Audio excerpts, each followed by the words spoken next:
ನಮಸ್ತೆ, Manjula Vinod recipes and blog ಚಾನಲ್ಗೆ ನಿಮ್ಮೆಲ್ಲರಿಗೂ ಸ್ವಾಗತ. ಇವತ್ತಿನ ರೆಸಿಪಿಲಿ ನಾನು ಸಿರಿಧಾನ್ಯದ ಬಿಸಿಬೇಳೆ ಬಾತ್ ಮಾಡ್ತಾಯಿದ್ದೀನಿ. ಬರಗು ಸಿರಿಧಾನ್ಯನ ಉಪಯೋಗಿಸಿ ಬನ್ನಿ ಮಾಡೋ ವಿಧಾನ ನೋಡ್ಕೊಂಡು ಬರೋಣ.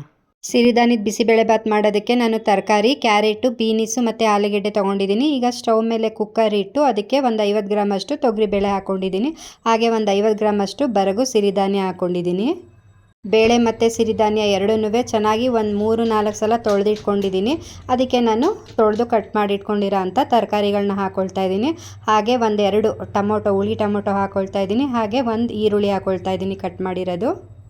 1/4 ಟೀ ಸ್ಪೂನ್ ಅಷ್ಟು ಅರಿಶಿನ, ಹಾಗೆ 3 ಸ್ಪೂನ್ ಅಷ್ಟು ಬಿಸಿಬೇಳೆ ಬಾತ್ ಪುಡಿ. ಈ ಬಿಸಿಬೇಳೆ ಬಾತ್ ಪುಡಿನ ನಾನು ಮನೆಯಲ್ಲೇ ಮಾಡ್ಕೊಂಡಿರೋದು. ಹಾಗೆ ಅರ್ಧ ಟೀ ಸ್ಪೂನ್ ಅಷ್ಟು ಎಣ್ಣೆ.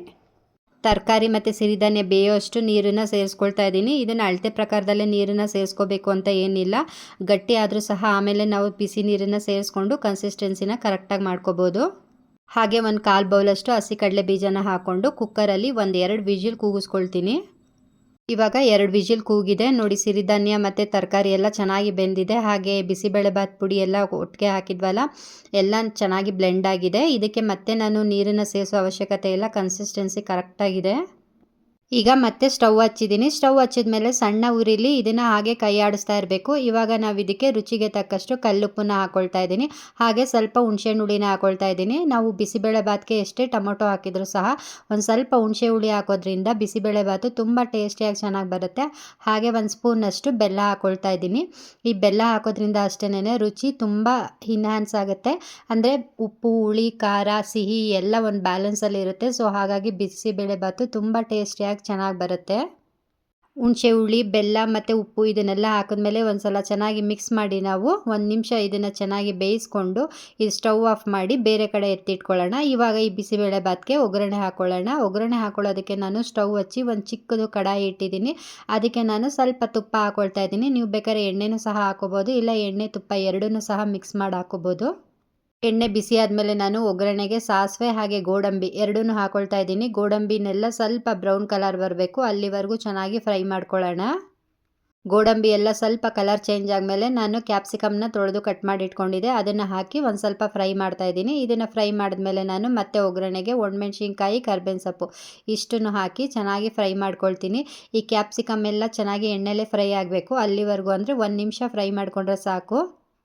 ಕ್ಯಾಪ್ಸಿಕಮ್ಮು ತುಂಬ ಕ್ರಿಸ್ಪಿಯಾಗಿ ಫ್ರೈ ಆಗಬೇಕು. ಬಿಸಿಬೇಳೆ ಬಾತ್ ತಿಂತಾ ಇರ್ಬೇಕಾದ್ರೆ ಮಧ್ಯ ಮಧ್ಯ ಈ ಕ್ಯಾಪ್ಸಿಕಮ್ಮು ಕ್ರಿಸ್ಪಿಯಾಗಿ ಸಿಗ್ತಾಯಿದ್ರೆ ಬಿಸಿಬೇಳೆ ಬಾತ್ ತಿನ್ನೋದಕ್ಕೆ ತುಂಬ ಟೇಸ್ಟಿಯಾಗಿ ಚೆನ್ನಾಗಿರುತ್ತೆ.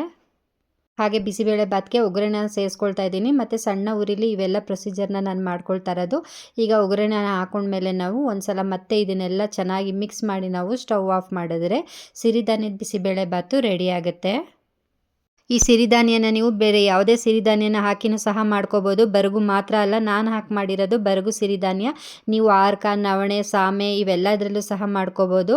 ತುಂಬ ಟೇಸ್ಟಿಯಾಗಿ ಚೆನ್ನಾಗಿರುತ್ತೆ. ಅಥವಾ ಮಿಕ್ಸ್ ಮಾಡಿನೂ ಸಹ ಮಾಡ್ಕೋಬೋದು, ಅಂದರೆ 2 ಸಿರಿಧಾನ್ಯ ಮಿಕ್ಸ್ ಮಾಡಿನೂ ಸಹ ಮಾಡ್ಕೋಬೋದು. ಸೊ ಫೈನಲಿ ಬರಗು ಸಿರಿಧಾನ್ಯದ ಬಿಸಿಬೇಳೆ ಬಾತ್ ರೆಡಿಯಾಗಿದೆ. ಇದನ್ನು ಹಾಗೇನೂ ಸಹ ತಿನ್ಬೋದು, ತುಂಬ ಟೇಸ್ಟಿಯಾಗಿರುತ್ತೆ. ಅಥವಾ ನೀವು ಇದನ್ನು ಖಾರ ಬೂಂದಿ, ಚಿಪ್ಸು ಅಥವಾ ತುಪ್ಪದ ಜೊತೆ ಹಾಕ್ಕೊಂಡು ಸರ್ವ್ ಮಾಡಿದ್ರೆ ತುಂಬ ಟೇಸ್ಟಿಯಾಗಿ ಚೆನ್ನಾಗಿರುತ್ತೆ. ಐ ಹೋಪ್ ನಿಮಗೆ ಈ ರೆಸಿಪಿ ಇಷ್ಟ ಆಗಿದೆ ಅಂತ ತಿಳ್ಕೊಂಡಿದ್ದೀನಿ. ಇಷ್ಟ ಆಗಿದರೆ ಪ್ಲೀಸ್ ಒಂದು ಲೈಕ್ ಕೊಡೋದನ್ನು ಮರಿಬೇಡಿ. ಹಾಗೆ ಶೇರ್ ಮಾಡಿ, ಕಮೆಂಟ್ ಮಾಡಿ, ಸಬ್ಸ್ಕ್ರೈಬ್ ಮಾಡ್ಕೊಂಡು ನೋಡಿ. ಮತ್ತೆ ಸಿಗ್ತೀನಿ Manjula Vinod recipes and blog ಚಾನಲ್ನಲ್ಲಿ. ಬಾಯ್. ನಮಗೂ ಸಪೋರ್ಟ್ ಮಾಡಿ, ನಮಗೂ ಮುಂದೆ ಬರೋದಕ್ಕೊಂದು ಅವಕಾಶ ಮಾಡಿಕೊಡಿ. Thank you.